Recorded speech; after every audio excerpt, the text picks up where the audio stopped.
안녕하세요.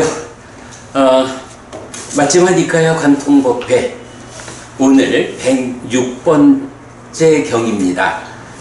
지난주 105번 수나카타경을 공부할 때 중심된 주제가 내 마음이 어디로 기우는가 라는 거였어요. 그래서 물질 세상으로 마음이 기우는 거, 그리고 정적인 상태, 흔들리지 않는 경지로 마음이 기우는 거, 그리고 무소유처, 비상비비상처, 그리고 열반으로 마음이 기우는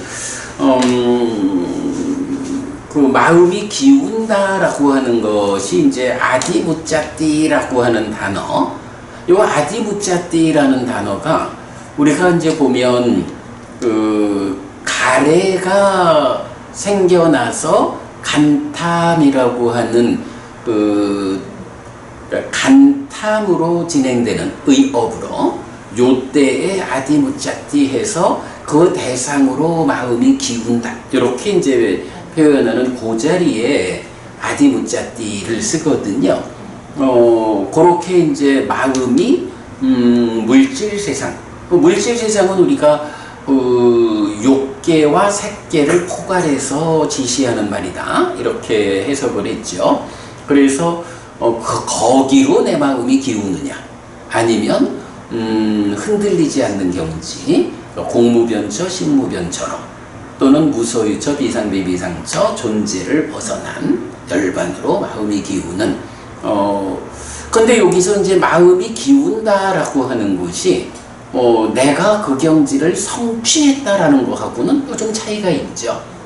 그쪽으로 내 마음이 기울어서 거기로 가기 위해서, 그 경지를 증득하기 위해서 마음이 기울어 노력하는, 이제 이런 부분 볼 수가 있어요. 자, 오늘은 이제 이어가지고 106번 경, 흔들리지 않는 경지에 적합한 경이랬는데, 바로 그 지난주 공부한 수나카타 경과 연장되는 의미, 이렇게 볼 수 있어요. 쉽지 않은 주제를 좀 담고 있긴 한데, 다행히 경이 7페이지짜리 좀 짧은 경입니다. 경을 먼저 좀 쭉 읽어가면서 이야기를 좀 하고, 나중에 이제 그 요약 부분을 다시 보도록 그리하겠습니다. 자, 요약 넘기면 이제 경이 직접 나오거든요.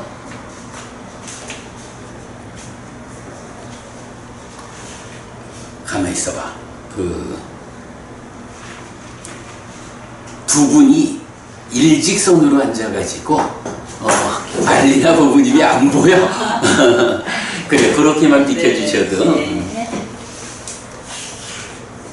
자, 106번 흔들리지 않는 경지에 적합한 경 읽어보겠습니다.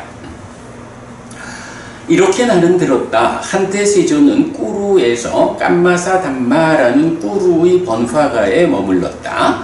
거기서 세조는 비구들이여 라고 비구들을 불렀다.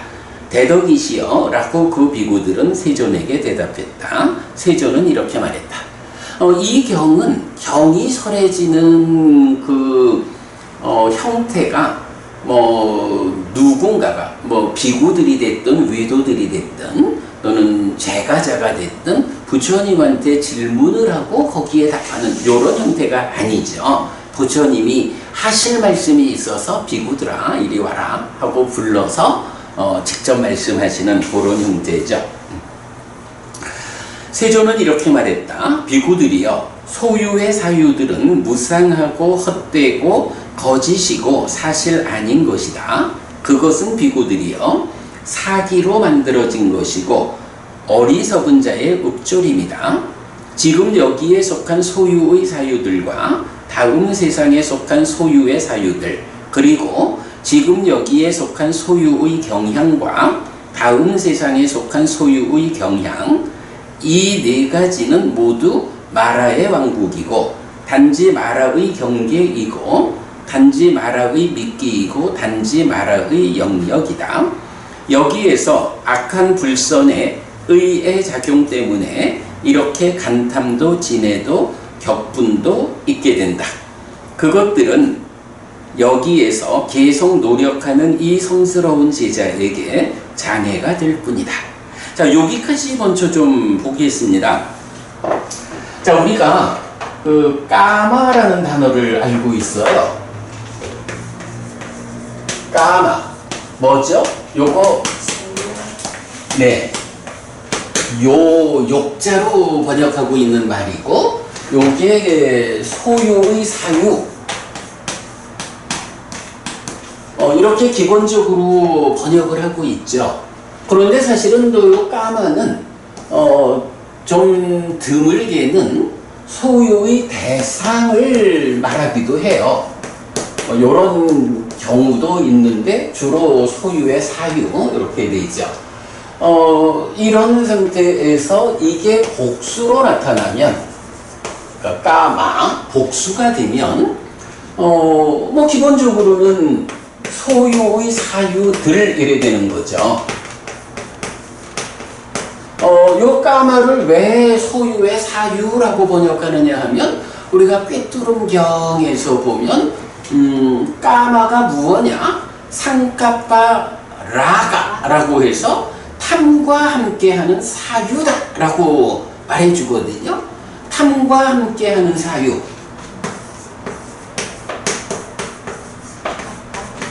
상까빠 라가 이래 되는데, 까마라는 말 자체는 요께 새끼 무새끼를 구분할 때 까마다뚜 루파다뚜 아루파다뚜 이래서 요거는 요께를 지시한다고요. 사유 중에 사유가 탐과 함께 하는데, 이 탐이라는 건 어떻게 구성돼요? 욕탐, 색탐, 무색탐 이렇게 구성되죠. 그 중에 욕탐과 함께한 사유 이렇게 되는 거죠. 욕계 중생의 탐. 그래서 요런 이유 때문에 까마라는 거는 사유인데 탐과 함께한 건데, 어떤 탐입니까? 욕계 중생 수준의 탐입니다. 색탐, 무색탐하고는 그 색탐, 무색탐보다 더 낮은 경지. 그래서 이제 요거를 사유인데 욕계, 소유의 사유다. 우리가 이렇게 번역을 하고 있는 거죠. 보통 뭐 감각적 욕망 이렇게 번역을 많이 하지만, 이런 정의하고 견주면 그렇게 번역하는 것보다는 요렇게 소유의 사유라고 보는 게 맞을 것 같고, 그런 상태에서 복수가 되니까 사유들 노래 됐는데, 우리는 사실 이 복수 상태는 소유의 사유가 복수가 된다라는 것은 사실은 뭐 생각하는 게 사는 거잖아요. 그래서 보편적으로 까마라고 복수로 나올 때는 소유의 삶이라고 우리가 대부분 번역을 하고 있어요. 우리 경에서 소유의 삶이라고 나오는 게 소유의 사유들이라는 복수 형태의 단어 까마를 이렇게 번역하고 있거든요. 그런데 이제 여기서는 보면 단지 까마만 나오는 게 아니고, 자 여기 보면 소유의 사유들은 뭐 이렇게 무상하다라고 하면서 지금 여기에 속한 소유의 사유들, 다음 세상에 속한 소유의 사유들, 그러면서 지금 여기에 속한 소유의 경향 이렇게 나오죠. 까마 자체는 소유의 사유인데, 이 까마에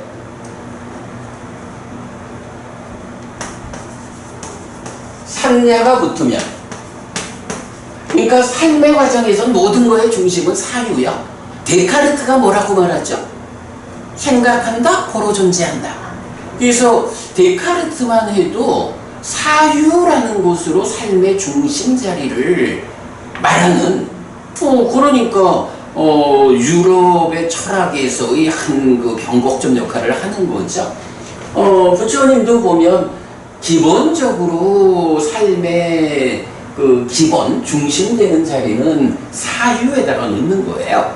그래서 사유를 말할 때는 그냥 까마라는 단어 자체를 쓰고, 그런데 요 까마, 소유, 욕계를 지시하는 이 말이 이제 삶의 과정 여러 군데에서 나타나잖아요.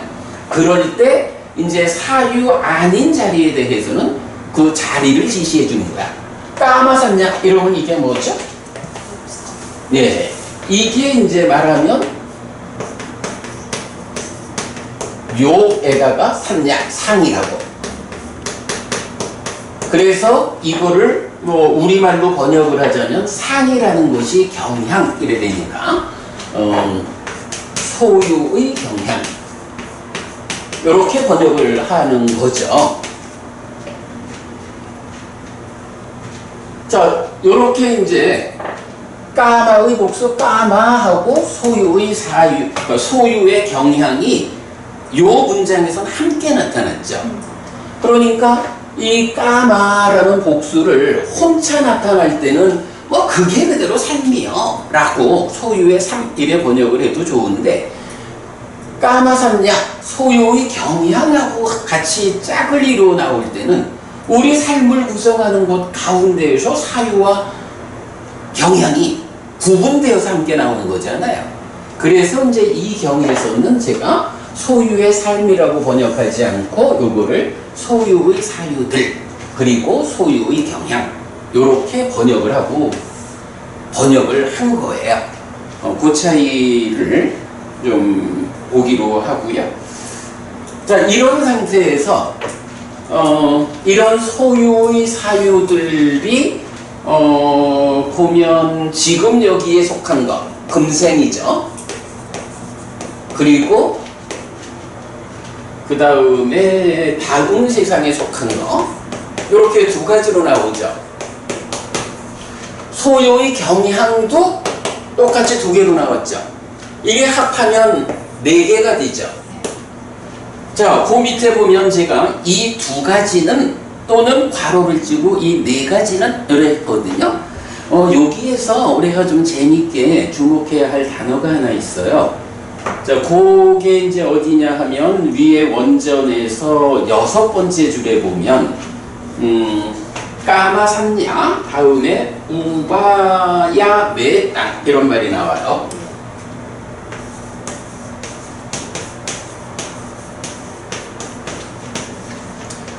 애 땅이라는 거는 뭐 이것 그것 이런 대명사고, 우바야라는 단어가 있거든. 요 우바야가 대표적으로 어디에 나오냐 하면 전법윤경에서도 보면 그 비구는 소유라는 끝과 자기를 괴롭히는 고행이라는 끝 두 끝으로 접근하지 않는다 이렇게 나오죠. 이럴 때 이런 쌍 두 개가 함께하는 상태를 말할 때 우바라는 우보 이렇게 이제 쓰거든요. 그래서 이 우바야라는 단어는 기본적으로는 쌍 해서 이를 나타내는 말이에요. 요거를 이제 이라고 보자면 이게 소유의 사유들과 소유의 경향이라는 게 두 가지로 나오고 지금 여기와 다음 세상 이러니까 네 가지가 되는데, 그러면 이게 우바야라고 해서 둘을 지시한다라고 하면 요게 시기적인 거 무시하고 통합돼서 소유의 사유들이라는 하나하고 더 밑에서 작용하는 소유의 경향 이렇게 두 가지로 말할 수가 있고요. 그런가 하면 내가 지금 이제 요 단어를 굳이 소개하는 이유는 뭐냐 하면 요 워낙 중요한 단어로 해서 주목하자는 건데, 이게 단지 쌍이라 해서 이만으로 고정되어 쓰이는 게 아닌 거예요. 이 단어가 그러니까 이것과 이것 둘을 놓고 그 둘로 접근하지 않고 중에 의해서 열애는 법을 설한다. 이제 요런 중에 의해서 법을 설하는 요런 경우의 용례들이 있는데, 이제 그 중에 보면 이런 경우가 있어요. 우리 이제 나중에 연결해 드릴게요. 제가 중으로 설해진 법으로의 12연기 이렇게 정리한 표가 있는데 모두 9개의 경이 중으로, 그러니까 중에 의해서 설해진 법을 말해요. 그래서 연기의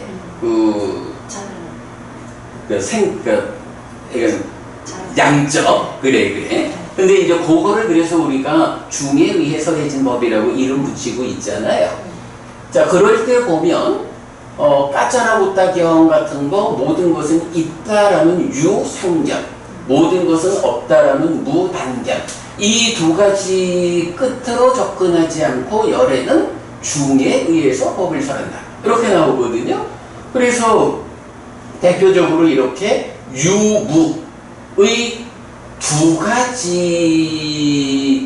접근하지 않는 요걸 말할 때 우보, 우바야라는 단어가 쓰이는 거죠.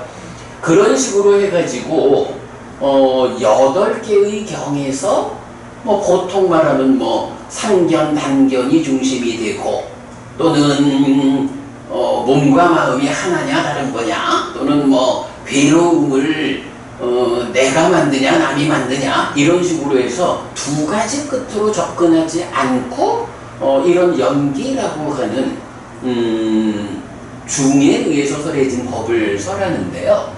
이제 그 중에 한 가지 보면 12번 상류따의 48번이 록가 약띠가 숙당해서 세상의 이치에 능통한 자경 순세파라고 불리는 거죠.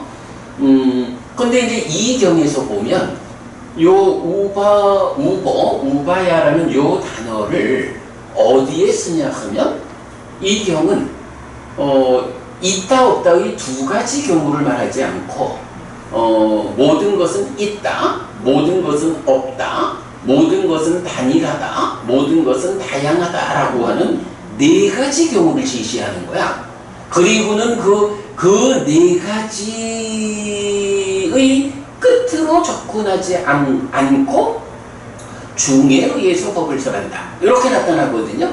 그때 요 우보라는 말은 똑같은 우보를 쓰고 있지만 이가 아니라 사를 지시하고 있다고요. 그러니까 요 우바야, 요 단어는 반드시 쌍으로서의 이만을 지시하는 건 아닌 거야. 그러니까 몇 가지 요런 거를 놓고 이런 끝들로 접근하지 않고 중에 의해서 법을 설한다, 이런 식으로. 그러니까 하여간 요 경 12번 상류다 48번 경은 똑같은 구조를 가지고 네 가지의 끝으로 접근하지 않고 중에 의해서 법을 설하는데 같은 단어를 썼다고. 자, 요런 경우가 있기 때문에 이제 지금 이 경에서 이런 소유의 사유들과 소유의 경향을 말하고, 지금 여기와 다음 세상에서 구체적으로는 네 가지고 묶어서 말하면 두 가지가 될 수도 있고, 그럴 때 이제 요거를 지시하면서 그러니까 소유의 사유들과 경향성, 그리고 근생과 내생, 이런 네 가지 모두를 놓고 이게 다 마라의 왕국이고 마라의 경계고 마라의 미끼고 마라의 영역이다, 이렇게 말을 하는 거예요. 자, 이럴 때 요 단어 우바야라는 요 단어는 꼭 이라는 둘을 지시하는 단어로 쓰자면, 여기서 우리가 이런 시간적인 면은 묶어가지고 소유의 사유들과 소유의 경향이라는 요 두 가지 경우를 말한다, 이렇게 설명을 해야 되고, 그런데 사실은 우리가 경을 읽다 보면 이렇게 두 개로 묶이기보다는 해가지고 네 가지 경우를 제시하고 이 네 가지 경우가 모두 마라의 왕국이다, 이렇게 지금 경은 설명한단 말이죠. 네, 그래서 약간 요 우바야라는 요 단어가 항상 둘만 지시하는 게 아니라 이렇게 넷을 지시하는, 그러니까 어떤 것들을 이렇게 포괄해서 지시하는 이제 그런 용례가 있다라는 거 제가 지금 설명드린 거예요. 그건 참고하기로 하고요. 자, 그래가지고 이런 소유의 사유들과 소유의 경향, 지금 여기와 다음 생 이런 네 가지는 어쨌든 이거는 마라한테 붙잡힌 자리다. 마라의 지배를 받는 자리다. 이렇게 말하는 거죠. 그리고 이렇게 마라의 지배를 받는 이 자리에서 악한 불선의 의의 작용, 그러니까 심의식 중에 의의 작용이니까 요거는 마음이 몸과 함께 작용하는 그 측면이죠. 그러니까 의업의 자리가 되고 바로 그런 마라의 영역이라고 하는 여기에서 악한 불선의 상태로 의가 행위하는 것, 그럴 때에 간탐, 진해, 격분도 있게 된다. 간탐과 진해가 대표적인 그 의업인 거죠. 네, 이제 그런 부분을 설명하고 있고요. 그랬을 때 그것들, 즉 간탐과 진해, 격분 이런 거는 이제 여기에서 계속 노력하는 이 성스러운 제자에게 장애가 될 뿐이다. 요게 일단 부처님이 제자들을 불러놓고는 자, 얘기를 좀 들어봐라 라고 이제 먼저 딱 말씀을 하신 거예요. 자, 그리고는 이제 그 이야기를 그대로 이어가지고 거기서 비구들이요, 성스러운 제자는 이렇게 숙고한다. 자, 내가 알려줬다 하시고는 이런 소유의 사유들, 소유적인 삶과 관련해서 성스러운 제자는 이렇게 숙고한다. 지금 여기에 속한 소유의 사유들과 다음 세상에 속한 소유의 사유들, 그리고 지금 여기에 속한 소유의 경향과 다음 세상에 속한 소유의 경향, 이 두 가지 또는 네 가지는 모두 마라의 왕국이고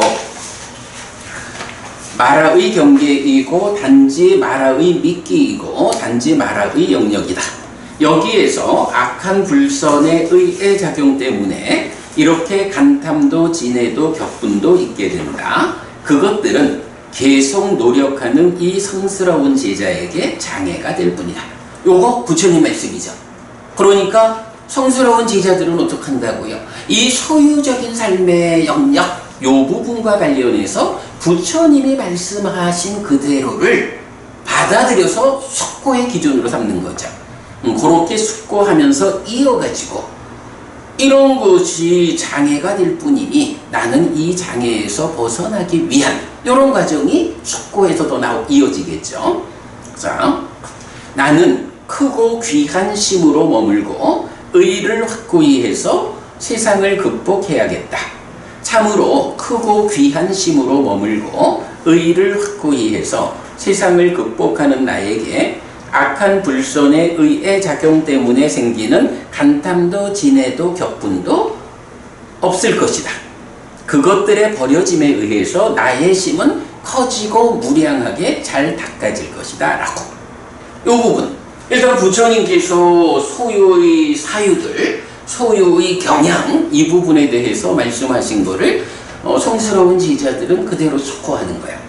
그런 숙고에서 그렇게 장애가 되는 거니 나는 이제부터 이렇게 살아야겠다 하는 얘기를 하죠.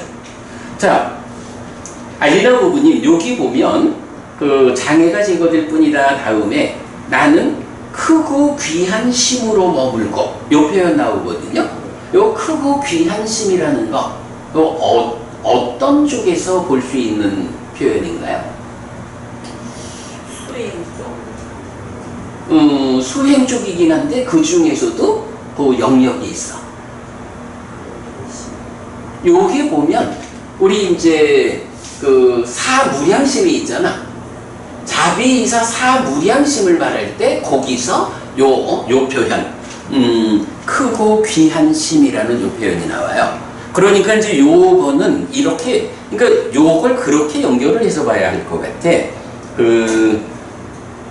소유의 사유들, 소유의 경향, 이런 마라의 영역에 속한, 그래서 간탐도 진해도 격분도 있게 되는 장애가 될 것, 장애가 될 뿐인 요거, 이거를 부처님이 그게 장애가 된다고 알려주셨으니 이제 내가 그거를 극복해야겠다. 어떤 방법으로 극복할까? 라고 하니 크고 귀한 심으로 머물자. 요거는 내가 이해하기로는 사무량심을 닦아야겠다. 사무량심을 닦는 게 그 목적점이 어디죠? 사무량심 자체만으로 보면 범천의 세상에 태어나는, 그러니까 욕계적인 삶을 극복하고 범천의 세상으로 올라가는 방법이잖아요. 그러면 연결이 되죠. 크고 귀한 심으로 머문다 라고 하는 거, 사무량심을 닦겠다 라고 우리가 이해를 해도 좋을 거예요. 뒤에 하여간 보면 좀 그게 타당하다라는 걸 볼 수가 있고, 그렇게 크고 귀한 심으로 머물고 의를 확고히 해서 세상을 극복해야겠다 이랬어. 의가 이런 마라의 영역에 있을 때는 악한 불선의 의 때문에 간탐도 진해도 격분도 있게 되잖아요. 그러니까 크고 귀한 심, 사무량심을 닦는 일을 통해서 의를, 그러니까 만호, 의를 확고히 해서 세상을 극복해야겠다. 의라는 거는 사유 요 영역으로 올라온 거죠. 네, 그렇게 이제 연결되는 과정을 볼 수가 있어요. 자, 그래서 이렇게 크고 귀한 심으로 머물고 의를 확고히 해서 세상을 극복하는 나에게 악한 불선의 의의 작용 때문에 생기는 간탐도 진해도 격분도 없을 것이다. 왜? 의를 확고히 해서 극복했으니까. 그래서 없을 것이다. 그러면 바로 그런 간탐과 진해와 격분, 그것들의 버려짐에 의해서 나의 심은 커지고 무량하게 잘 닦아질 것이다. 사무량심을 보면 그렇죠. 특히 진해라고 하는 거가 자비와 대응되는 거 아시죠? 네. 그러니까 맺다, 자애의 마음이 진해를 포함하는 분노와 폭력이라는 요 두 가지를 분노하지 않은 비폭력으로 바꾸는 방법이 자아잖아, 맺다. 이제 그렇게 이제 약간 요 내용을 크고 귀한 심이라는 것이 사무량심과 연결되는 개념이다 라는 쪽으로 요 경을 들여다보면 그렇구나, 사무량심을 닦는 거 라고 요 부분을 이해할 수 있고, 사무량심을 닦는다는 게 뭐 그대로 욕계의 삶을 넘어서는 범천의 세상 이렇게 되는 거니까 타당한 걸 볼 수가 있죠. 자, 그래서 그것들의 버려짐에 의해서 나의 심은 커지고 무량하게 잘 닦아질 것이다 라고, 여기까지가 비고들과 성스러운 제자의 숙고죠. 부처님이 이렇게 소요의 사유들과 소요의 경향, 요런 삶이 마라의 영역이야 라고 알려주시면 성스러운 제자들은 그런 마라의 영역에서 내가 사무량심을 닦아가지고 마라의 영역을 넘어서야겠다. 그리고 그렇게 의를 확고히 해가지고 간탐과 진해와 격분이라는 이 장애로부터 벗어나야겠다. 이렇게 지금 설명하고 있는 거죠. 네, 그런 숙고. 이렇게 실천하고 그렇게 많이 머무는 그에게 심은 그 경지에서 기뻐한다. 기뻐함이 있을 때 지혜로서 흔들리지 않는 경지를 현재에 증득하거나 기운다. 자, 여기서 기운다라는 말 어디서 봤죠? 그죠? 제가 시작하면서 수나타타경에서 마음이 기우는 요 얘기를 반복했잖아요. 바로 이 경이 기운다라고 하는 요 표현을 똑같이 아디무짜띠라는 단어를 쓰고 있는 거예요. 자, 그러면 이제 요 얘기 보면, 자, 그렇게 많이 머무는 그에게 심은 그 경지에서 기뻐한다 이랬거든요. 그 경지에서 기뻐한다라고 하는 요거 뭘까? 그 기뻐한다라는 거, 요건 우리가 보통 말하는 개발된 느낌의 과정으로 수행을 진행하는 요런 이야기가 되겠죠. 그리고 이렇게 크고 귀한 심으로 머물고 의를 확고히 하는 이런 수행의 과정, 사무량심의 과정을 닦는 그의 마음은 그런 수행의 경지, 또 욕계를 벗어난 이런 경지에서 기뻐하고, 그렇게 기뻐할 때 어떻게 된다고요? 지혜로서 어쨌든 이거는 지혜가 역할을 해줘야 되는 거죠. 지혜로서 흔들리지 않는 경지를 현재에 증득하거나 기운다.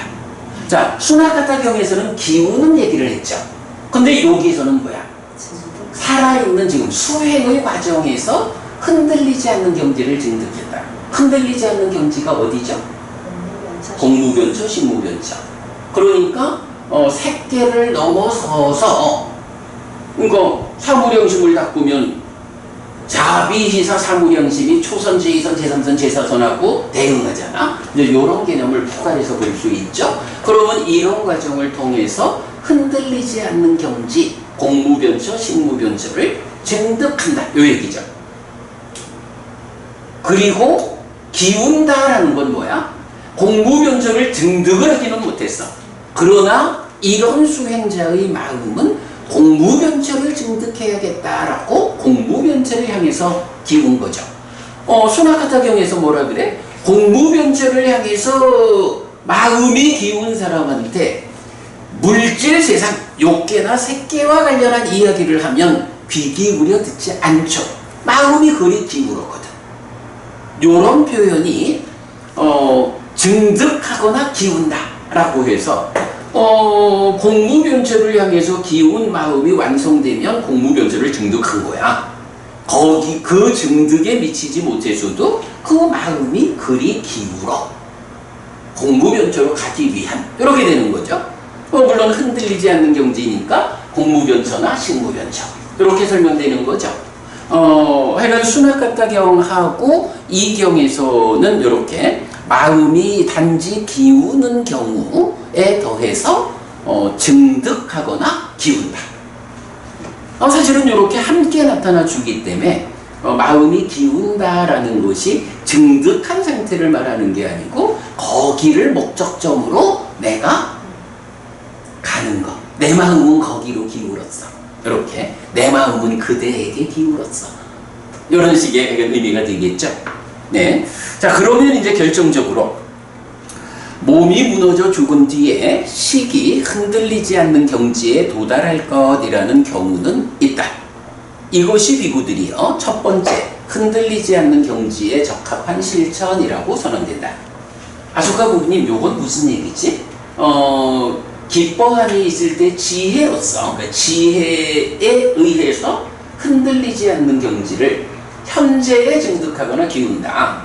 그러면 몸이 무너져 죽은 뒤에 식이 흔들리지 않는 경지에 도달할 것이라는 경우는 있다. 괜찮아, 식물변체 태어나. 그죠?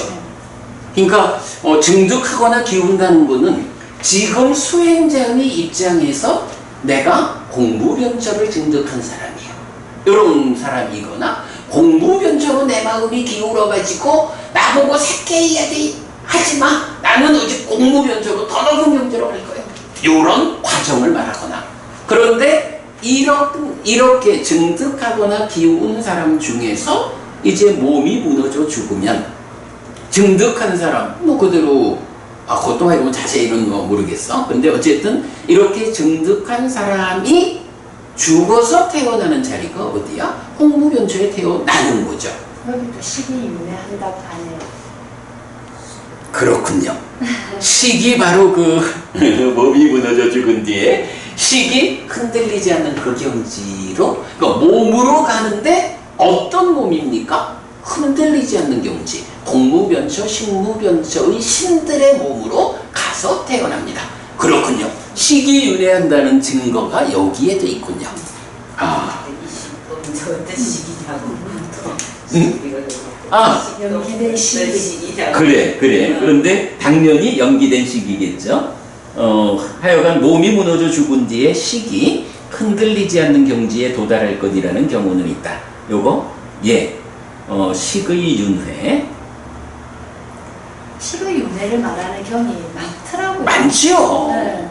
그러니까 어떤 형편에서인지 몰라도 식이 윤회한다라는 이 평범한 현상을 어떻게 해서인지 식이 윤회하지 않는다라고 설명하기 시작한 거야.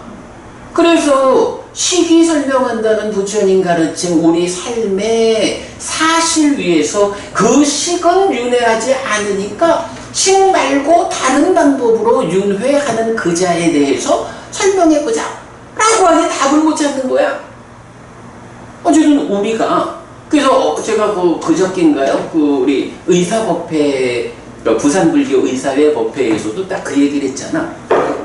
후대의 교재들 그게 아비담마가 됐든 청정도론이 됐든 주석서가 됐든 아함이 됐든 어떤 교재든 후대의 교재라는 안경을 쓰지 말고 맨눈으로 경을 보라. 맨눈으로 경을 보면 보인다. 자, 아소카 고부님 맨눈으로 보니까 요 문장에서 시기윤회한다고 말해주고 있네요. 보이잖아. 네, 몸이 무너져 죽은 뒤에 그죠? 식이 간다라고. 그죠? 이렇게 보여주고 있잖아.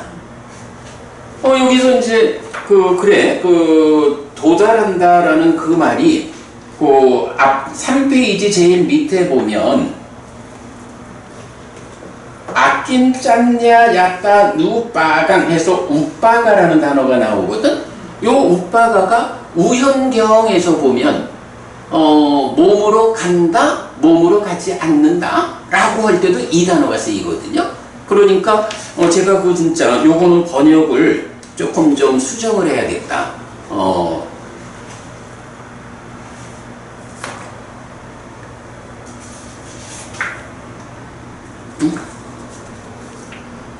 아니다, 이게 3페이지를 보는 게 아니고 1페이지를 봐야 되는구나.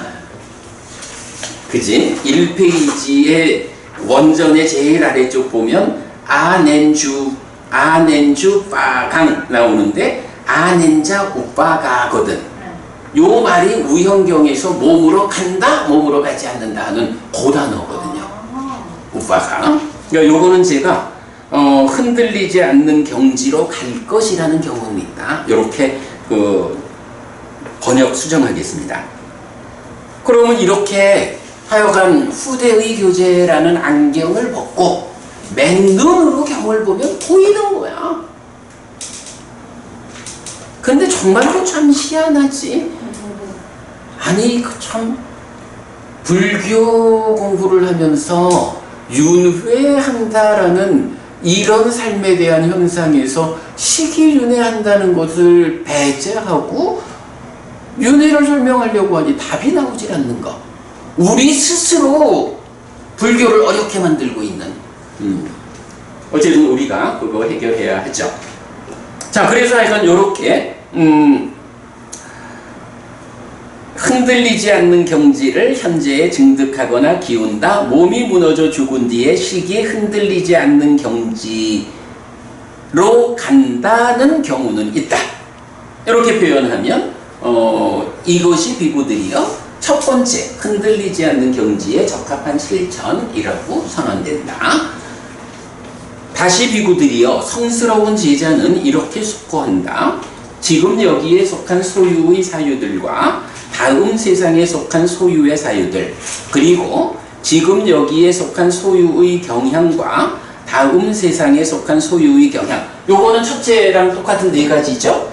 그리고 나서 더해지는 게 어떤 것이든 색은 사대와, 그러니까 지수화풍 사대와 사대가 결합한 것이다 라고 숙고한다. 요건 뭐예요? 사대와 사대조색해서 색계라는 물질 세상을 이렇게 표현하고 있는 거죠. 이렇게 숙고하는, 이렇게 실천하고 그렇게 많이 머무는 그에게 심은 그 경지에서 기뻐한다. 기뻐함이 있을 때 지혜로서 흔들리지 않는 경지를 현재에 증득하거나 기운다. 몸이 무너져 죽은 뒤에 식이 흔들리지 않는 경지에 도달할 것이라는 경우는 있다. 이것이 비구들이여 두 번째 흔들리지 않는 경지에 적합한 실천이라고 선언된다. 소유적인 사유와 경향에 이어서 물질이라는 것은, 그러니까 색은 사대와 사대가 결합한 거라고 그대로 물질의 정의 자체고, 물질의 소유적인 사유나 경향이 더해지지 않은 세상이 어디요? 그게 색계잖아. 거기에 소유의 사유나 경향이 더해지면 욕계가 되는 거죠. 네. 이래서 우리가 순학가타경에서 물질 세상이라고 하는 것을 욕계 색계로 해석한 타당성이 부여되죠. 자, 그렇게 두 번째 적합한 실전이고요. 넘어가면 다시 비구들이여 성스러운 제자는 이렇게 숙고한다. 지금 여기에 속한 소유의 사유들과 다음 세상에 속한 소유의 사유들, 그리고 지금 여기에 속한 소유의 경향과 다음 세상에 속한 소유의 경향, 지금 여기에 속한 색들과 다음 세상에 속한 색들, 그리고 지금 여기에 속한 색의 경향과 다음 세상에 속한 색의 경향. 요 세 번째에서는 하나가 더 늘어났죠. 색이 4대와 4대 조색이요? 요런 해석을 넘어서 가지고 그 색의 경향이 나오죠. 색상이죠. 요 색상이라고 하는 거가 우리가 어디에서 단적으로 발견되나요? 공무변초를 말할 때 공무변초가 색을 넘어섰다라고 나오지 않죠? 색상을 넘어섰다. 바로 요 표현이죠. 그죠? 색을 넘어서면 색이 없는? 몸이 없는? 이렇게 말할 수 있겠지만 색의 경향, 색상을 넘어섰다. 공무변초.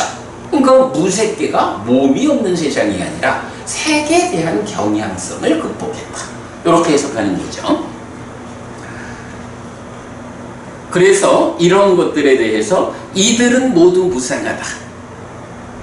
그러니까 이제 부처님 세 번째 경우에 대해서는 이런 색계까지의 그러니까 색계까지를 설명하는 거, 소유의 사유와 경향, 그리고 색들, 그리고 색의 경향 해서 지금과 다음 생 요거를 포괄해서 말해주면서 이 모든 것들에 대해서 이들은 모두 무상하다라고 무상을 가르치죠. 그러니까 숙고의 내용이야 이게. 그리고 무상하다라고 숙고하게 되면 당연히 무상한 것은 기뻐할 것이 못되고 드러날 것이 못되고 묶일 만한 것이 못된다라고.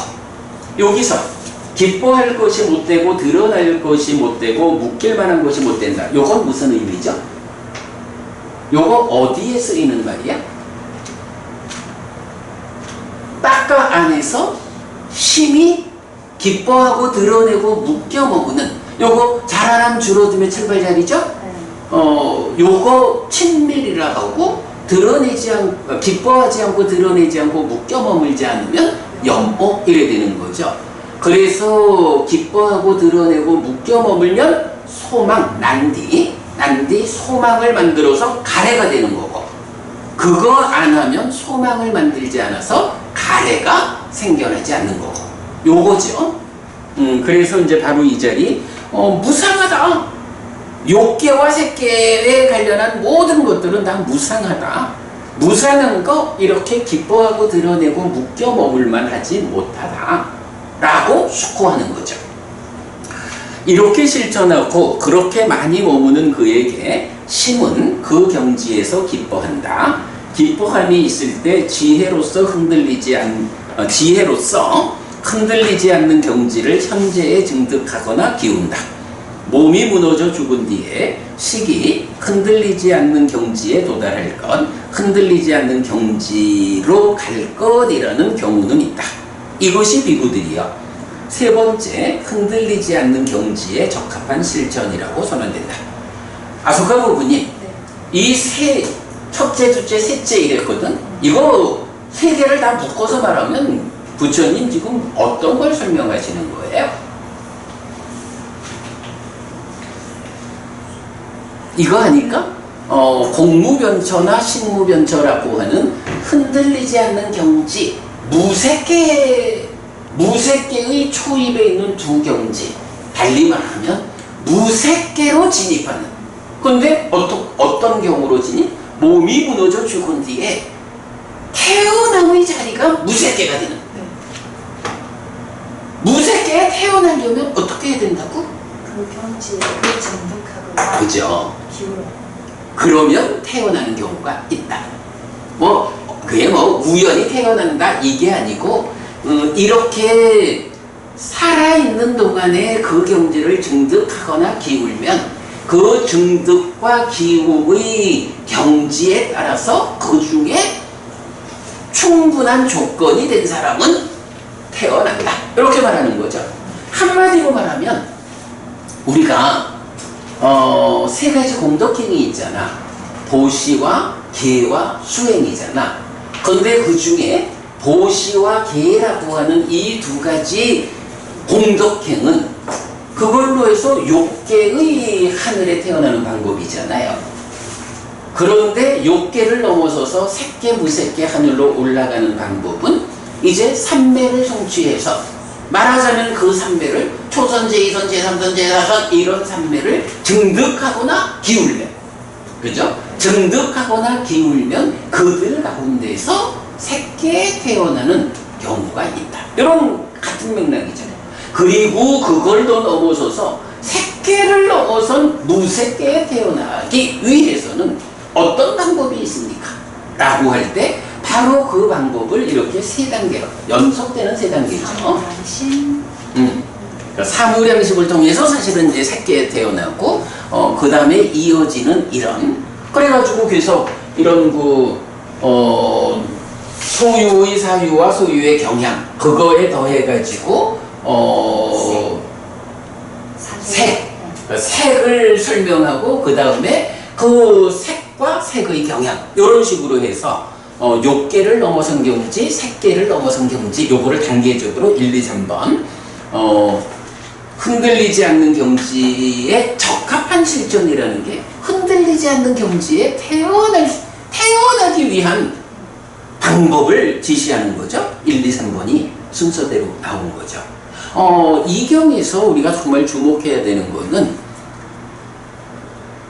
보시와 계를 통해서 욕계의 하늘에 태어날 것이냐 이제 사무량심을 닦거나 아니면 사념절을 통해서 삼매를 성취해서 초선제, 이선제, 삼선제, 사선 또는 자비희사 사무량심 이렇게 삼매를 닦아가지고 색계 하늘에 태어날 거냐 그리고 한 단계 더 나가가지고 무색계에 태어나고자 한다. 내 마음이 무색계로 기울었어. 무색계의 경지를 증득하고 죽은 다음엔 무색계에 태어날 거예요. 어떤 방법이 있느냐 이렇게 놓고 보면요 이 경이 가지는 의미가 무지하게 크죠. 그죠? 우리가 보통 하늘에 태어나는 방법, 원하는 곳에 태어나는 방법 이러면 이렇게 이제 그러니까 보시와 계를 통해서 낮은 하늘 이런 것도 있고 아니면 믿음, 계, 배운, 보시, 지혜라는 5가지 법을 갖춰서 원하는 곳에 하늘에 태어나는 이런 식으로 일반적인 그 교리가 설해지잖아요. 근데 이 경에서는 앞에서 다른 방법으로 사무량심을 닦든 사념처에 의해서 4가지 선을 성취하든 이렇게 색계에 태어나는 방법이 다른 경들에서 알려져 있다면 무색계에 태어나기 위한 구체적 방법이 무엇이냐 하는 것을 이 경이 말해주고 있다. 그죠? 알리라 부부님 그 의미가 명확하게 드러나죠. 제목에서 흔들리지 않는 경지라고 했습니다. 거기에 적합한 그러니까 흔들리지 않는 경지가 공무변처와 식무변처 이렇게 된 거고. 근데 이 삼매의 증득으로도 마찬가지 방법이 되잖아요. 그렇죠. 예. 그러니까 삼매라는 게 보면 깨달음으로 가기 위한 삼매의 과정이 초선제, 이선제, 삼선제, 사선, 공무변처, 식무변처, 무소유처, 비상비비상처 그리고 상수멸이라는 9단계의 삼매를 성취해서 머무는 가운데 깨달음을 성취하는 거잖아요. 그 중에 공무변처 그렇게 가는 거죠. 네. 그래서 약간 제가 볼 때는 무색계 세상에 태어나는 구체적 방법을 설해주는 경 상당히 그 비중이 큰 경이다 이렇게 보아야겠다. 자 다음 이어갑니다. 다시 비구들이여 성스러운 제자는 이렇게 숙고한다. 지금 여기에 속한 소유의 사유들과 다음 세상에 속한 소유의 사유들, 그리고 지금 여기에 속한 소유의 경향과 다음 세상에 속한 소유의 경향, 지금 여기에 속한 색들과 다음 세상에 속한 색들, 그리고 지금 여기에 속한 색의 경향과 다음 세상에 속한 색의 경향, 흔들리지 않는 경지의 경향, 이들은 모두 상이다. 산야. 오온의 상이죠. 요거 보면 어때요? 앞에 흔들리지 않는 경지에 적합한 실전은 첫째, 둘째, 셋째 해가지고 어디까지 왔어? 그러니까 색들과 색의 경향 여기까지 왔죠. 근데 지금 여기서는 그것을 더 지나가지고 어디까지 왔어요? 흔들리지 않는 경지의 경향 여기까지 왔죠. 한 단계 더 나간 거죠. 앞에서 흔들리지 않는 경지에 가는 법을 말했다면 요거까지가 언급된 거 보면 흔들리지 않는 경지를 넘어선 다음 단계로 가는 방법이다. 이렇게 유추할 수 있겠죠. 자, 그래서 이제 그 자리에서 이들은 모두 상이다. 이들이 남김없이 소멸하는 것, 즉 무소유처는 평화롭고 뛰어나다라고 이렇게 숙고한다. 무소유처. 이들이 남김없이 소멸하는 것, 즉 무소유처는 평화롭고 뛰어나다. 그러니까 흔들리지 않는 경지는 무소유처까지는 포함하지 않는 것 확인이 됐죠. 그래서 흔들리지 않는 경지는 공무변처와 식무변처야. 그리고 그 흔들리지 않는 경지에 대한 경향. 여기서 경향, 색에 대해서는 색을 직접 말해주고 색의 경향을 말했죠. 그런데 여기는 흔들리지 않는 경지에 대해서는 그 자체는 언급을 안 해. 경향만 말하고 있죠. 무색계와 색계의 차별, 이렇게 보면 되겠죠. 그러면서 이들은 모두 상이다. 이들이 남김없이 소멸하는 곳인 무소유처는 평화롭고 뛰어나다. 라고 더 높은 곳으로 마음이 기울어 간 거죠. 이렇게 실천하고 그렇게 많이 머무는 그에게 심은 그 경지에서 기뻐한다. 기뻐함이 있을 때 지혜로서 무소유처를 현재에 증득하거나 기운다. 몸이 무너져 죽은 뒤에 식이 무소유처에 도달할 것이라는, 무소유처로 갈 것이라는 경우는 있다. 이것이 비구들이여 첫 번째 무소유처에 적합한 실천이라고 선언된다. 무소유처에 태어나는 방법도 첫째가 나왔어. 그러면 복수로 있겠지. 다시 비구들이여 숲으로 가거나 나무 밑으로 가거나 빈집으로 간 성스러운 제자는 이렇게 숙고한다. 이것은 아거나 아에 속하는 것에 의해 공하다라고. 이렇게 실천하고 그렇게 많이 머무는 그에게 심은 그 경지에서 기뻐한다. 기뻐함이 있을 때 지혜로서 무소유처를 현재에 증득하거나 기운다. 몸이 무너져 죽은 뒤에 식이 무소유처에 도달할 것이라는 경우는 있다. 이것이 비구들이여 두 번째 무소유처에 적합한 실천이라고 선언된다.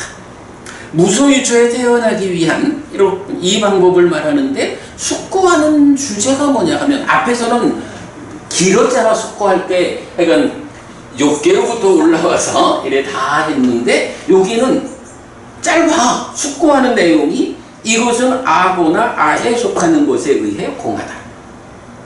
알리나 고객님, 여기서 공하다라는 건 구체적으로 어떤 의미죠? 우리가 조만간 공부하겠지만 공의 작은 경에서 말하면 공이라는 말이 의미하는 것은 없다를 말하잖아. 그죠? 이게 이제 용수 스님으로부터 공사상이 이렇게 연결되지만 부처님이 말하는 공은 용수 스님이 말하는 연기 즉 공 이것과 다르죠. 부처님은 이건 이제 121번 경에서 우리가 직접 보겠지만 없는 것에 대해서는 공하다고 알고 있는 것에는 있다고 한다 라고 해서 부처님이 쓰는 공이라는 말은 없는 거야. 예. 이런 의미 보면 이것은 아거나 아에 속하는 것에 의해 공하다. 이것이 뭐야? 무소유처잖아. 아소가 부분이. 그럼 이건 무슨 말이죠? 무소유처라고 하는 이것이 아나 아에 속하는 것에 의해서 공하다. 아도 없고 아에 속하는 것도 없다. 이건 무슨 의미? 우리가 사실은 한번 이런 의미를 본 적이 있어요. 아지타 깨사깜발리라고 하는 육사외도에 속한 단멸론자는 사람은 지수화풍 사대다. 이렇게 설명을 해요. 그러니까 마음이라고 하는 거는 그건 지수화풍, 물질로 구성된 몸에서 파생되는 거. 뭐 이래가지고 단멸론을 말하잖아. 근데 부처님은 사람은 지수화풍 공식의 6개로 구성되었다.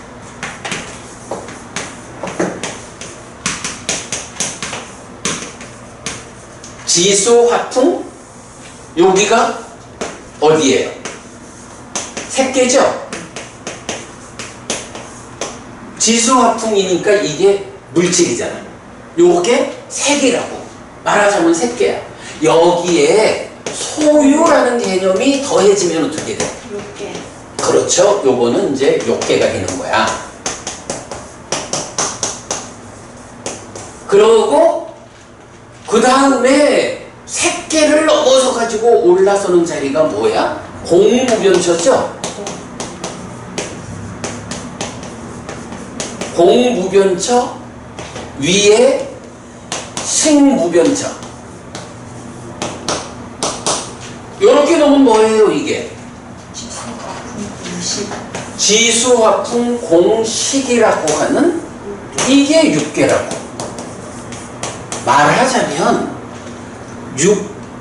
사람은 육계로 구성되었다 라고 말하는 이 사람의, 그러니까 인간들의 삶의 질적 수준을 지수화풍이라는 몸을 구성하는 색에다가 두고 여기에 소유가 더해지면 욕계라는 낮은 삶이 되고, 소유를 극복하고 물질에 대한 경향성만으로 존재하는 색계야. 그런데 이런 물질이라는 경향을 극복하고 무색계로 올라가면 공무변처, 이게 나오잖아. 공무변처를 한 단계 더 넘어서면 식무변처야. 색계는 지수화풍이라는 이 물질적인 삶의 관점, 공무변처는 이 지수화풍을 연결시켜서 지수화풍 4대가 결합한 것으로의 물질, 이렇게 되잖아. 그런 공간이라고 하는, 그러니까 여기서 공은 공방 그저 공하다 이렇게 말한 그 공하고 원어가 달라요. 여기서 공은 공간이야, 공간. 없음이라는 공하고 순야다라는 요 공의 작은 경, 여기서 쓰는 순야 또는 뭐 순야다 이렇게 되는데, 요 공은 없음, 그러니까 무가 되는 거야. 그런데 여기 공무변처하는 요 공은 이게 아까사가 되죠. 아까사 이렇게 되는데 공무변처. 아까사 요거는 공간이야.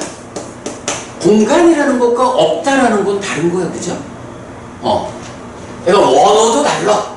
원어도 다른데 중국에서 번역을 같이 공으로 해놔가지고 우리가 공부하기가 헷갈리죠. 그래서 약간 요 공무변처, 이렇게 색계의 경향을 극복한 무색계의 초입이고, 그리고 이 육계라는 나를 또는 내가 만나는 세상을 구성하는 요소로 보면, 이제 그 다음에 공간이라고 하는 것도 지수화풍 4대를 결합시켜주는 역할을 하는, 뭐 말하자면 물질에 연결되는 개념이잖아. 그것까지를 넘어서면 오직 식만이 가득한, 마음만으로 무변한, 이렇게 해서 식무변처까지를 보면 인간을 구성하는 육계라고. 그리고 요거를 넘어서면 뭐가 되는 거야? 여기에 이제 무소유초가 있잖아요. 무소유초라는 건 뭐지? 있는 거 없습니다. 그럼 인간을 구성하는 지수, 화풍, 공식이라는 6가지 요소가 더 이상 남아있잖아. 뭐 요런 의미, 그러니까 질적 수준, 그러니까 삶이 얼마만큼 향상하느냐 해서 육계로서 이렇게 올라온 경지를 더 넘어서면 그야말로 인간을 구성하는 지수, 화풍, 공식 이게 다 넘어선 상태. 이제 더 이상 그런 것이 없는 경지. 이렇게 설명을 하는 거죠. 자, 그러면 이렇게 무소유라고 하는 여기에서는 있는 바, 무엇이 있다라고 해야 돼? 내가 세상을 만나는 이야기, 이럴 때 나, and, 나의 것, 뭐 이렇게 볼까요? 그래서 경은 지금 뭐라고 했어? 아거나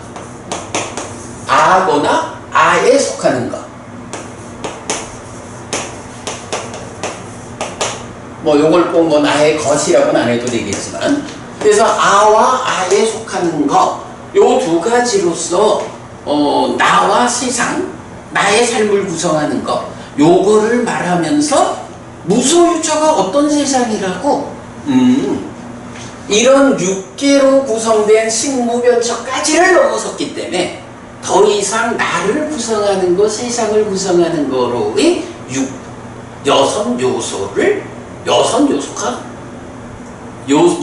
요소로 구성되는 경지를 넘어섰기 때문에 이제 육계로 구성되는 나라고 할 것도 나에 속한다 할 것도 없는 경지가 무소유초예요. 이렇게 설명이 되죠. 좀 어려운 주제지만 요 한 문장으로서 두 번째 무소유초에 적합한 실천이라고 말하는 의미. 요건 우리가 약간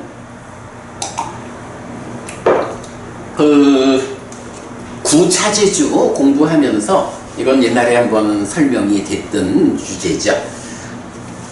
자, 그 다음에 이제 넘어갑니다. 다시 비구들이여, 성스러운 제자는 이렇게 숙고한다. 어디에도 누구에게도 어떤 것에도 나는 없다. 어디에도 어떤 목적으로도 어떤 것으로도 나의 것은 없다. 라고. 숙고의 내용이 어때요?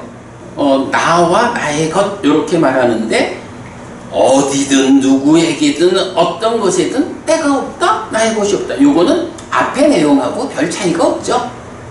별 차이 없이 이제 그렇게 세 번째 숙고를 제시하는 거예요. 이렇게 실천하고 그렇게 많이 머무는 그에게 심은 그 경지에서 기뻐한다. 기뻐함이 있을 때 지혜로서 무소유초를 천재에 증득하거나 기운다.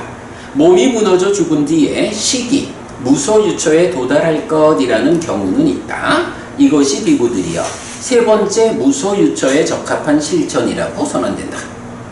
앞에서는 흔들리지 않는 경지, 즉 무색계에 들어서기 위한 세 가지 실천을 단계적으로 말해줬고, 이제 여기서는 흔들리지 않는 경지를 넘어선 무소유초에 태어나기 위한 세 가지 수행, 세 가지의 방법을 말해주고 있죠.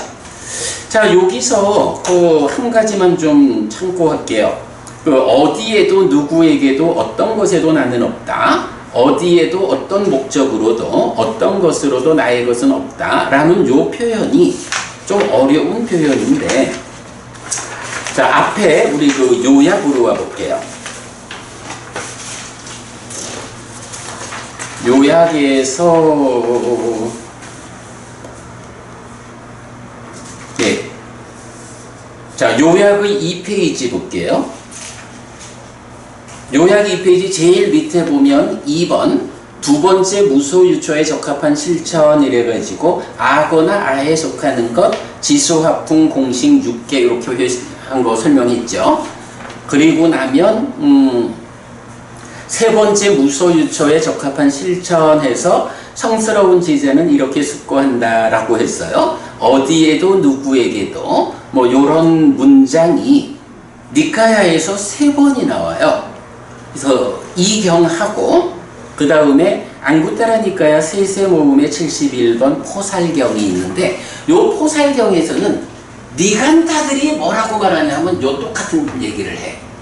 니간타들이 똑같은 얘기를 하는데 사실은 뭐 보면 어떤 것에도 나는 없다. 뭐 어떤 것으로도 나의 것은 없다라고 하는데 그 사람들이 나름대로 수행을 할 때에 이렇게 말하는 거하고 그들이 가정으로 돌아갔을 때 아이고 우리 어머니 아이고 우리 아들 뭐 이러면서 그들이 말은 이렇게 하지만 사실은 세상 아무도 정말로 이 니간타들이 뭐 어디에도 누구에게도 어떤 것에도 나는 없다고 말하는 그거 믿지 않아. 그 사람들의 삶이 그렇지 않은데 뭐. 요렇게 포살경에서 니간타에 대한 주제로 한번 나오고요. 그 다음에 이제 또 하나가 앙구타라 니까야 네세 모음 185번 바라문의 진실경에 나와요. 시간 관계상 요거는 오늘 제가 요 교재 하나 더 드렸죠. 교재 하나 더 드린 게 이제 바라문의 진실경이거든요. 요 경에서 보면 이제 바라문들이 뭐 그러니까 바라문의 진실이 있다라고 하면서 요 내용이 이제 의미하는 바가 뭐냐 하면 모든 생명들은 해침당하지 않아야 한다라고 진실을 말하고 그 진실을 위해서 실천한다. 여기 1번. 그 다음에 2번은 모든 소유의 삶은 무상하고 고고 변하는 것이다 라고 진실을 말하면서 그렇게 소유의 삶에 대한 염호 이탐 소멸을 위해 실천한다. 세 번째가 모든 존재는 무상하고 고고 변하는 것이다 라고 진실을 말하고 그런 진실을 위해서 존재의 염호 이탐 소멸을 위해 실천한다. 하고는 이제 마지막 4번째로 어디에도 누구에게도 하는 요 문장을 쓰고 요것이 바라문의 진실이다 거짓이 아니다. 그리고 그 진실을 실답게 안 뒤에 무소유초의 실천을 실천을 위해서 실천한다. 요거 제가 문장 다시 볼게요. 그럼 그렇게 해가지고 여기서 바라문은 누구예요? 그 힌두교의 사제계급을 말하는 바라문이 아니죠. 여기서 바라문은 아라한이거나 아라한이 되기 위해서 나가는 과정에 있는 사람들, 그 얘기죠. 뭐 요렇게 요 문장이 3개의 경에서 나타나는 거는 우리가 좀 참고로 보고 가도록 하겠고요. 자, 다시 경으로 돌아옵니다.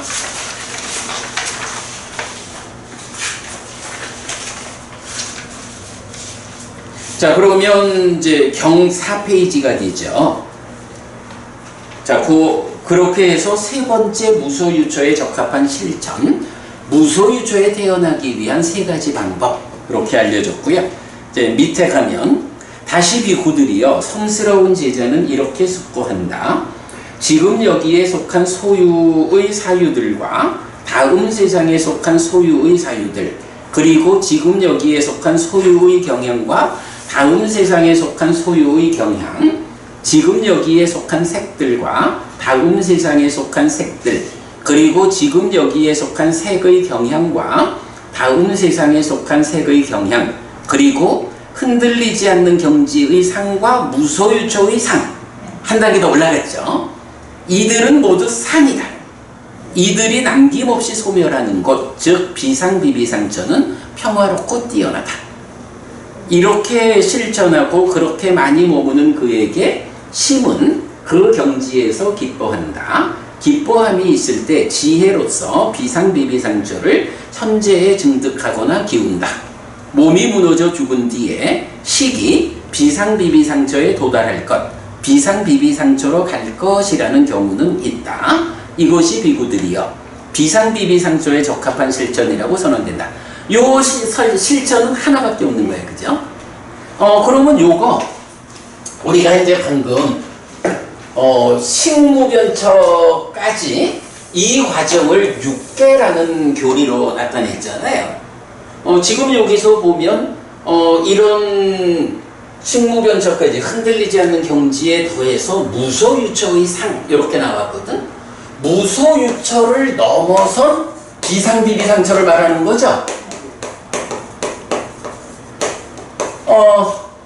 여기에서 식무변처까지를 6개라고 말하자면 이제 비상비비상처의 아랫부분 무소유처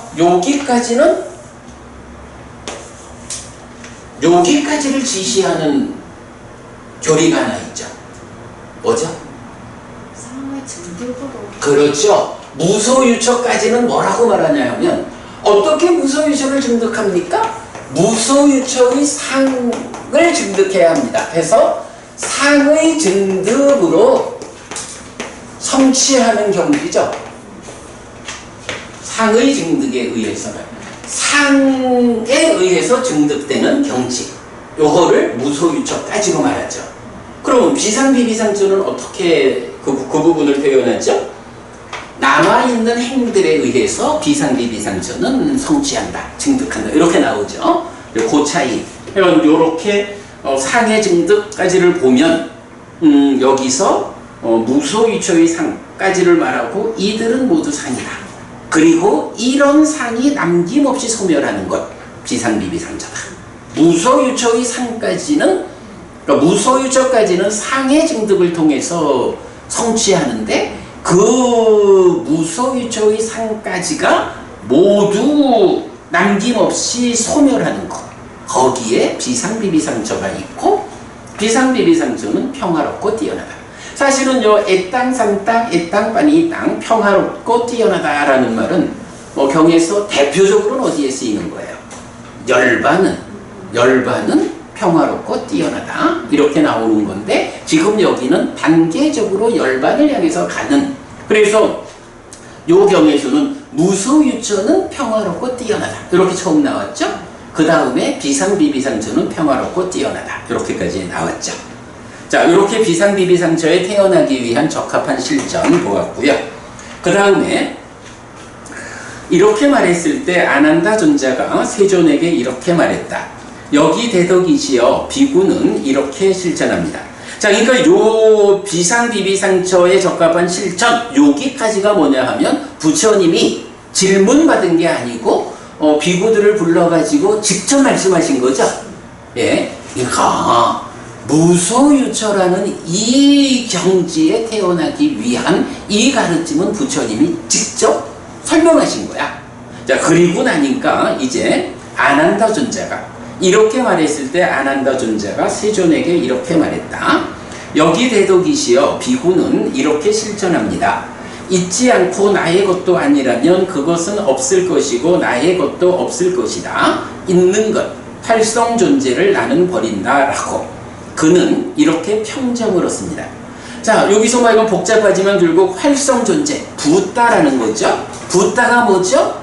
오치온을 말할 때는 바와 유, 존재라고 말하는데 그게 식이 머물고 늘어나면 명색이 참여한다 이래가지고 식과 명색이 함께한 것으로의 활성화된 나를 설명하죠.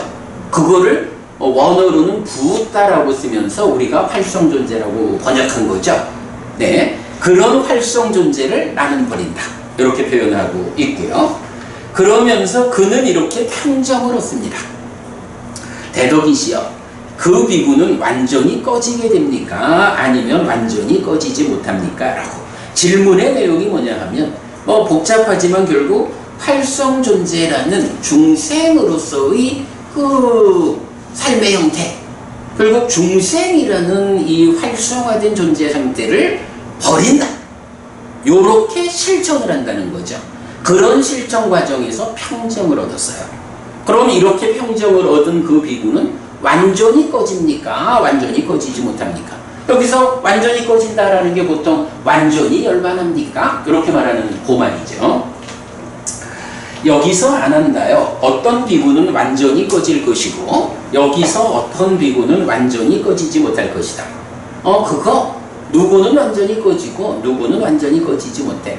요거 수납갔다 경에서도 이런 표현 나왔었죠. 그러니까 대덕이지요. 어떤 비구는 완전히 꺼지고 여기서 어떤 비구는 완전히 꺼지지 못하는 데는 어떤 원인, 무슨 조건이 있습니까? 그러니까 수납갔다 경에서는 무위의 삶을 선언하는 비구들이 정말로 무위의 삶을 모두 성취한 겁니까? 아니면 과도한 자기화에 의해서, 과도한 지나친 자기화에 의해서 이렇게 물을 때 어떤 비구는 이렇고 어떤 비구는 이렇다. 똑같은 형태를 질문이 바뀌어서 나온 거죠.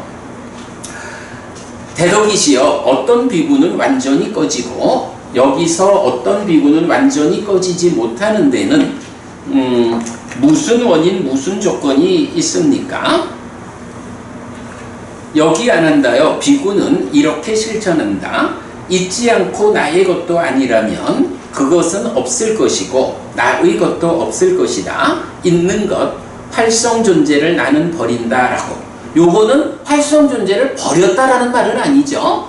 버린다라고 실천을 하고 있는 거야. 수행의 과정이에요. 그래서 그는 이렇게 평정을 얻는다. 자, 안 한다 존자가 질문한 평정을 얻은, 그러니까 요런 실천, 활성 존재를 버리는 이런 실천을 하는 평정을 얻은 비구가 다 완전히 꺼집니까? 아닙니까? 여기에 대한 대답인 거죠. 그래서 보면 그는 이렇게 평정을 얻는다. 그런데 1번 그는 그 평정을 기뻐하고 드러내고 묶여 머문다. 그 평정을 기뻐하고 드러내고 묶여 머무는 그에게 식은 그것을 의지하고 그것을 집착한다. 안 한다요. 집착이 있는 비구는 완전히 꺼지지 못한다. 요거 뭐예요? 결국은 우리가 깨달음도 여실지견과 해탈지견이라는 두 단계로 깨달음을 설명하고 딱가의 안과밖에 구분, 사념초의 완성, 사마타 위빠사나의 완성, 이렇게 이런 여러 가지로 그런 두 단계를 설명해 주잖아요. 그러니까 여기서도 지금 얘기가 뭐야? 평정까지 왔어. 그런데 딱가 안에서 기뻐하고 드러내고 묶여 머물므로써 난 뒤 소망을 만들어서 가해가 되는 요 부분을 극복하지 못한 거야. 그 얘기죠. 기뻐하고 발전과 문명의 뿌리. 그렇죠. 그 수나카타경에서 그 내용 나왔던 거잖아요. 있으나 뿌리는 제거하지 못한 경우. 그렇죠. 네, 그런 그 부분을 자 이렇게 평정을 얻은 비구 중에 누구는 완전히 꺼지고 누구는 완전히 못 꺼지는데 완전히 꺼지지 못하는 사람은 누구냐 하면 딱가 안에서 기뻐하고 드러내고 묶여 머무는, 말하자면 이 친미를 극복하고 염호를 완성하지 못한 이런 비구들은 완전히 꺼지지 못해. 왜? 그렇게 기뻐하고 드러내고 묶여 머물면 가해가 생겨나는 거니까. 가해를 조건으로 집착이 있잖아. 그래서 식은 그것을 의지하고 그것을 집착한다. 안 한다요. 집착이 있는 비구는 완전히 꺼지지 못한다. 타당한 설명이죠. 대덕이시여 집착하는 그 비구는 어디에서 집착합니까? 요 표현도 재밌어요. 이렇게 지금 비비상처까지를 비상비비상처에 적합한 실천을 설명하셨으니까 그 경지에 와 있는 수행자 이런 얘기겠죠. 그럴 때 어디에서 집착합니까 하니까 피상비비상처다. 피상비비상처에 집착한다. 그랬더니 다시 물어요. 요 표현도 우리가 주목해야 되는데 대덕이시여 집착하는 그 비구가 참으로 맨 앞에 있는 집착에 집착하는 것입니까? 어디에 집착합니까? 피상비비상처다. 그러면 그 비상비비상처 거기에 집착하는 비구가 집착이라고 말할 수 있는 것 중에 맨 앞에 있는 집착입니까? 요 말 무슨 말인지 우리 이해되죠? 집착의 영역이 중생들의 세상이라고, 그 세상의 제일 꼭대기가 비상비비상처라고, 그 비상비비상처에서 집착이 남아있다. 아직도 기뻐하고 드러내고 묶여 머무는 이 부분을 해소하지 못해서 집착이 되는데 그 비상비비상처를 집착한다는 그것이 집착이라고 말하는 것 중에 맨 앞에 있는 겁니까? 우리는 보통 가장 높은 것 이래 말하지만 열반이라는 입장에서 보면 집착에 의해서 중생의 삶을 사는 그 세상이라는 것에 맨 앞에 뭐가 있어요? 비상비비상처로부터 집착이 강해지잖아. 요 표현을 해주고 있거든. 알리나 고부님, 나는 요 표현이 굉장히 멋있게 와닿았어. 참으로 맨 앞에 있는 집착에 집착하는 것이다. 응? 열반을 제일 앞에. 그렇지. 열반에 들지 못한 열반 아닌 세상에서 열반으로부터 맨 앞에 있다. 요 표현이지. 뭐 그렇게 보면 되겠죠. 세상의 끝이라는 게 열반으로 보면은 열반에 가장 가까운 요 표현이에요. 약간 요 표현도 재미가 있어. 그래서 안 한다요. 집착하는 그 비구가 참으로 맨 앞에 있는 집착에 집착하는 것이다. 안 한다요. 비상비비상처는 참으로 맨 앞에 있는 집착이다. 그러니까 제가 번역을 이렇게 했는데 의미가 적절해요. 네, 그렇게 이해하고요. 그 다음에 여기 안 한다요. 비구는 이렇게 실천한다. 있지 않고 나의 것도 아니라면 그것은 없을 것이고 나의 것도 없을 것이다. 있는 것 활성 존재를 나는 버린다 라고 그는 이렇게 평정을 얻는다. 여기까지가 이런 비상비비상처를 성취하기 위한 방법이야. 그러니까 그런 레벨에 대해서 그렇게 평정을 얻었어. 그는 그 평정을 기뻐하지 않고 드러내지 않고 묶여 머물지 않는다. 그 평정을 기뻐하지 않고 드러내지 않고 묶여 머물지 않는 그에게 식은 의지하지 않고 집착하지 않는다. 안 한다요. 집착하지 않는 비구는 완전히 꺼진다. 결국은 이제 평정이라는 거에 대해서 기뻐하고 드러내고 묶여 머문다. 아니다. 이렇게 말하는 거잖아. 아소카 부부님, 평정이 뭐지? 흔들리지 않는 거. 그런 설명 말고 평정이라는 것은 어디에 속한 거야? 알리나 부부님, 평정이 그거보다는 여기서의 답은 어떻게 봐야 하냐 하면 느낌에 속한 거잖아. 평정이라고 하는 게 물론 이제 마음이 흔들리지 않는 그 평화로움 뭐 이런 거잖아. 그런데 우리가 그 분석경에서 보듯이 평정이라고 하는 게 느낌에 대한 5가지 기능의 하나로 해서 느낌으로 나오는 거거든. 지금 비상비비상처를 말하면서 평정을 말하잖아. 비상비비상처를 이 수행의 과정에서 비상비비상처를 넘어서 뭐가 있어요? 상수멸이 있죠. 상수멸이 뭐냐 하면 상의 여모이탐 소멸, 이래서 삼매 위에서 번뇌가 작용하지 못함으로써 상이 소멸한 거고, 그게 순환에서 오면 수가 소멸된 상태잖아. 그 수가 소멸된다라고 했을 때 만약에 락과 고 이런 느낌들만 소멸했을까? 아니죠. 불고불락이고 평정이라는 이 느낌까지 소멸해야 상수멸인 거야. 그런 관점에서 보면 여기서 비상비비상처를 말하면서 그 평정에 집착한다. 평정이라는 느낌에 대한 집착이 비상비비상처를 왜냐하면 아직은 그러니까 집착으로는 맨 앞에 있는 거고 중생 세상에서는 가장 꼭대기고 이래도 아직은 열반은 아니라고 중생의 영역이잖아. 그러니까 그 느낌에 대해서 요만큼 남아있는 게 평정인 거야. 그래서 이 평정이 어떻게 구분돼요? 색계 제4선의 평정은 다양함의 평정이고 무색계로 올라오면 단일함의 평정이잖아. 공무변처만큼의 단일함의 평정 해서 올라와서 비상비비상처라는 그야말로 맨 앞에 남아있는 집착의 대상이 되는 요만큼 남아있는 비상비비상처의 단일한 평정, 이렇게 말해지는 거지. 여기서는요 이 평정이 느낌이라는 거 요거 잊지 않아야 돼. 알리나 부분이 요거 타당하죠? 사실은 요거 보기 힘들어. 그래서 우리가 상수멸과 연결되는 그 부분 볼 수가 있어요. 자, 그래서 안 한다요. 집착하지 않는 비구는 완전히 꺼진다. 자, 여기까지 해가지고 이제 그 부처님의 설법에 대해서 안한다 존자의 질문에 대한 대답까지를 이제 사실은 거의 다 마친 거예요. 자, 그리고 나면 대덕이시여 참으로 놀랐습니다. 대덕이시여 참으로 신기합니다. 참으로 대덕이시여 세종께서는 저희에게 거듭 의지하여 폭류를 건너는 것을 선언하였습니다. 뭐 요게 이제 거듭 의지하여 폭류를 건너는 것을 선언했다라는 게 비상비비상처에 대한 이야기 이후 이래가지고